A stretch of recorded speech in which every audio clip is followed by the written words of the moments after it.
So you mentioned that in case there's like a dip in funding, you can dip into your corpus, yes. Can you dip into the corpus or only the income from the corpus? No, you can even dip into the corpus but not in the year of receipt of the corpus. That is the point.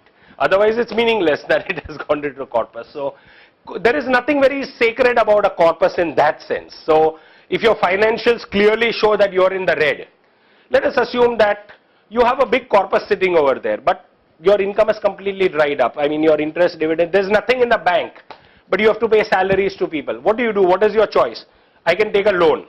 For loan, if you are in Maharashtra, unfortunately, go to the Charity Commissioner for permission even for that. You can't even take a loan without the Charity Commissioner's permission in Maharashtra or Gujarat. So what do? You just break into your corpus. A good way to do it is if you're broken into your corpus, try to replenish it also. But that is not a requirement under law. If you are in the red, go into your corpus. What do we do in our personal lives? I mean, we are doing fine, but suddenly there's a major illness in the family.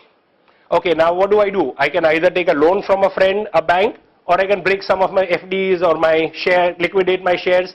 What we do in our personal lives, we can do in an organization. That is the concept of a corpus. From a governance perspective, you often hear that a large corpus is not very healthy, right? I take it the other way around. A large corpus just shows that the organization has good sustainability, and it is a deterrent for funders. The funders would say you already have such a big corpus, but you must need to educate the donor that what is it that we generate out of that corpus. At the rate of 10%, it may not be much. On a lakh, you will generate 10,000 rupees maximum. So again, it is a matter of donor education. I wouldn't be too worried on a large corpus. I would be thinking that here is an organization that is stable because it has a corpus. And especially if it's an organization that's an old one. Now if you will say here's an organization that's just 5 years old and there are so many crores in its corpus, I would say, wow, do they really need money? But if it's an old organization, I would say it's a very stable organization.